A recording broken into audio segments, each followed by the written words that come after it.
Welcome back to Access Anime. My name is Henshin Ikeda, and so I'll be doing a walkthrough review of Maoyuu Maou Yuusha Episode 3.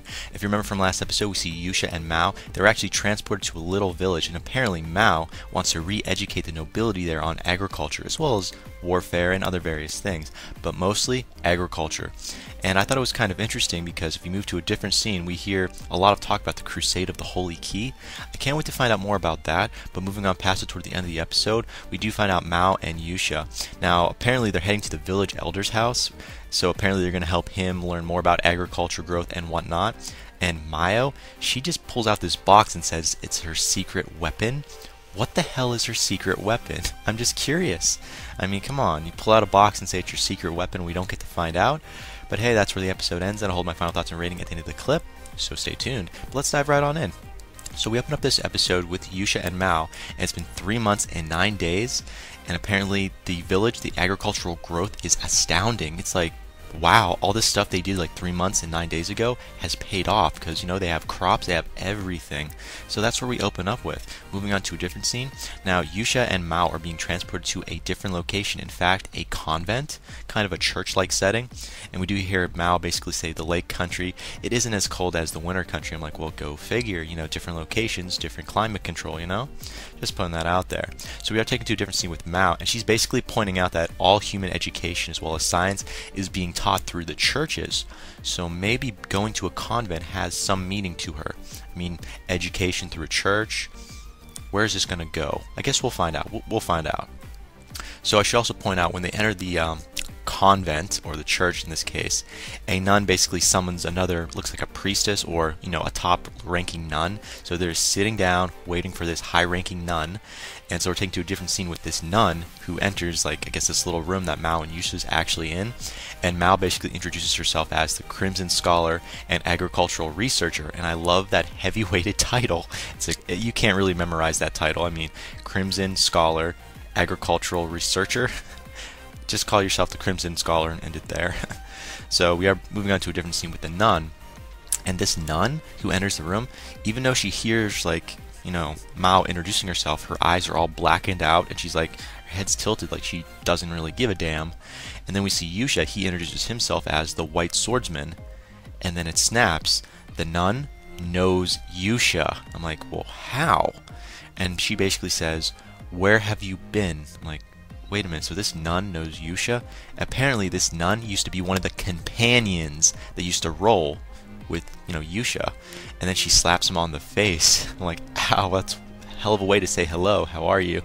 I just thought I'd mention that. So we're taken to a different scene with Mao, and she's just feeding this nun all this bullshit on why, you know, Yuusha, you know, was no longer around. You know, he didn't run away from the Demon King, but apparently he ended up wounding the Demon King, and so on and so forth. And eventually, you know, Mao found him, tried to nurse him back to health, and he became her bodyguard. And again, that's all BS in general, because, you know, that's not really what happened. So we are taken to a different scene with the companion, this nun, and she's basically telling Yuusha probably where everyone else is right now, like the rest of the companions. I mean, what happened like 1 month later after, you know, Yuusha didn't come back and supposedly he may or may not have died or ran away. They didn't really know, but apparently, you know, 1 month later they received a letter from someone. We don't know who sent the message, probably the Alliance, best guess there, saying, well, you know, the hero sacrificed himself to not kill the Demon King but hurt the Demon King majorly enough where the Demon King had to retreat. I'm like, well, that was well worth putting in a letter, probably. No one wants to just wound a Demon King. You want to kill a Demon King, so why would you just give up? So apparently these companions were rewarded after, you know, they finding out their hero is dead, you know, and their quest has been finished. Although, you know, the Demon King is still alive. You know, being hurt doesn't count as being dead. But anyway, sorry, I digress. So they get paid by whatever alliance they worked for, and they go about their, you know, they spread out and they leave. So they just, you know, split. And apparently this nun was the only one that didn't collect any reward. She didn't want to have it at all. She retreated back to, you know, the convent, and she was knighted. Interesting, you know. So this nun goes on to explain where the rest of the, you know, companions are, or said they were going to go. So this is kind of interesting. One of the companions is referred to as the old perv. You can tell he was probably in his 40s or 50s, hence, the old, and being a perv, you can tell he was probably perverted. And apparently he said he was going to be going to, I guess, the southern country to become part of an intelligence group. Well, it kind of makes sense. And also, he did take the reward, so obviously he's using it to the best he can. Now we're taken to the mage, which is another girl. Kind of interesting, kind of short, and she apparently, it looks like she collected the reward, but it wasn't really stated if she did or not. And instead of just going about her business and doing something else career-wise, she just went back to the demon world to go find the hero. So I think Yuusha right now is feeling kind of burnt because he's like, shit, so she went back to look for me. Maybe you should do something instead of talking about it. I mean, is she alive, dead? We don't know. But again, that's where all of his companions are as of right now, or at least the idea of where they're at. Now, moving on to a different scene with Mao. Apparently, we get to find out why she's at the convent. We get to see her secret weapon. Potatoes. Let me say it one more time. Her secret weapon is potatoes. Yeah, I'm saying it very funny because I have to in this case. I'm like, potatoes? I mean, come on, potatoes? Seriously? That's your secret weapon? Okay, it's her agricultural growth weapon, for food that can be grown underneath the soil, either good or bad, for whatever time of the year. So I guess that's some kind of weapon. And then she has the nun taste it, and she likes it. But then she points out, oh yeah, but it's poison when, the sunlight hits it, so, we have to cultivate it the right way. But, the nun is kind of suckered in. She's like, wow. So we are taken to, a different scene with Mao, and basically the reason why she's at the convent is she wants to establish a new convent in the Winter Pass village. So that kind of makes sense. Now she also wants them to teach the villagers new effective agricultural methods on how to grow food and whatnot. Okay, so that definitely, because the church is known for educating people, because there's really no school set up and whatnot. So now it's starting to make sense. Now I should also point out, they also want to build different convents throughout the area, throughout the region as well, after they have this one convent up and running. So she's trying to cultivate various regions, but in order to cultivate this agricultural growth with the potatoes and whatnot, she has to have these churches, not fun, but these little convents being built everywhere within the region in order to re-educate people. So it's starting to make sense in my opinion.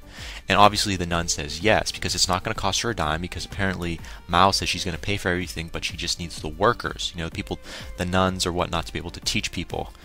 And if it's doing it for free, then obviously they're going to say yes. So she says yes. There's a big but though. And I was like, okay, of course there's going to be a but. So the nun brings it up. There's a big but. I want to be able to go to this brand new, convent that's in Winter Pass Village personally after it's been built.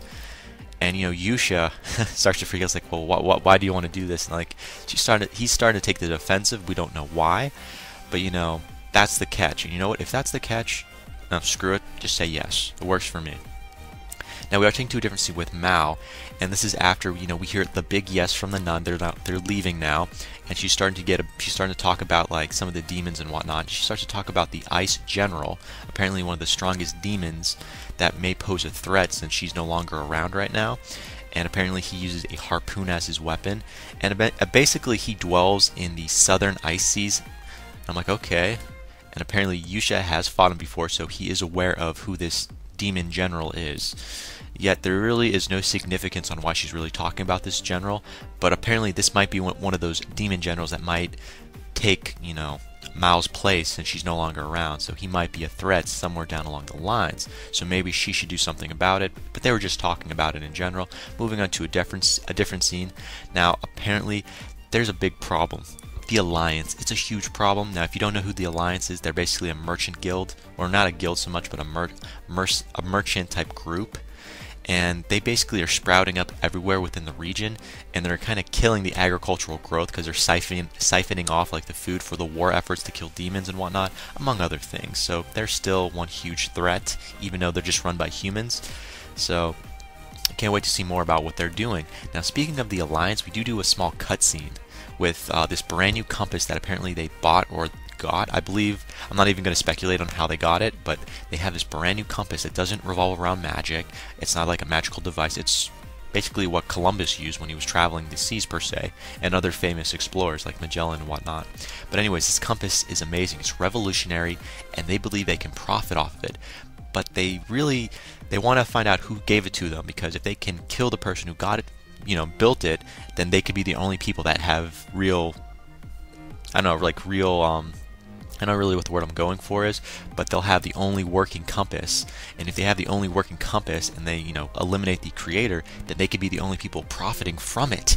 I'm like, wow, I'm seeing this darkness from this alliance. I'm like, holy shit. So they start talking about killing the creator of the compass, and it leads to the Crimson Scholar. So they know everything about Yuusha and Mao, but not that, it's the hero and, the Demon King, just that these people are sprouting up throughout, the small region and cultivating stuff, and they may or may not be a threat. Now, one of these alliance members, which is part of the merchants group, he's not familiar with assassination, but he's probably going to try to buy them off or something, but apparently, and hopefully next episode we're going to see more about him. But that ends it with that little scene there. Now we're taken back to Mao, and it's the next day, or should I say the next night, and Mao apparently is giving Yuusha her demon armor, or her demon king attire, and it's an amazing armor, or at least an armor set. And apparently she wants Yuusha to go back to her demon kingdom per se and knock some sense into a few of the demons who are sprouting up and may or may not take her place, since they haven't heard from her in a little while, and since technically she lied and said she's a weak demon king, she's been wounded by the hero. She does feel maybe that general, if you remember correctly, the ice general may take her place. Maybe some other demons as well. So Yuusha now has the Demon King armor, and I believe he's going to pretend to be the Demon King, and he's going to transport into her demon region to knock some sense into a few demons. At least that's my theory, and all I can say is that's badass armor. It looks pretty good, but we haven't seen it in the light, just the darkness so far. So just putting that out there. And to end this episode, we do see Mao trying to kiss Yuusha before he leaves, and she's trying to make it sound very noble, like, if a man leaves a woman for so-and-so event, that it's customary to kiss. And he does kiss her, but on the forehead, and she feels ripped off. And that's where the episode ends. As for final thoughts, well, first of all, I love your secret weapon, Mao. Potatoes. Oh man, I thought it was some magical device, but yeah, you had me there. As for this Ice General, I can't really wait to see what you look like, as well as what you're capable of doing with this harpoon. Is a harpoon built on your arm? We don't really know, but I can't wait to find out. As for this alliance and these merchant guild or merchant group, I'm interested to see how you're going to persuade the Crimson Scholars on to stop, or maybe to buy them out. Now, what are you going to do? I'm curious. But again, that ends it for my final thoughts. As per my rating, okay, I'm feeling definitely a 3.5 out of 5. I should give this a 4 if I wanted to be nice, but I don't want to be nice, so I'm going to give this a 3.5 out of 5, mostly because there was a little romance toward the end of the episode, just with that little kissing thing, but was there any fighting? No. Did we get another new character? Oh yes, a companion, so we're getting more information, but there wasn't any fighting. So this was just a build-up of the next episode. So now, final rating, 3.5 out of 5. And that ends it for my walkthrough review of Maoyuu Maou Yuusha episode 3. But definitely comment down below, let me know, thumbs up, thumbs down, definitely subscribe, check me out on Twitter, and follow me if you like. But again, guys, that ends it for now. Let me know what you thought of this episode, and let me know what you think's going to happen in the next episode that's coming out. Guys, this ends it for now, and I've got 3 more walkthroughs interviews to do tonight. Hopefully I'll at least get 2 done. We will see. But I gotta end it for now, and before I go, I have to say it, and I always say it. You can't stop the access, but you can watch the feed. I'll see you later, guys.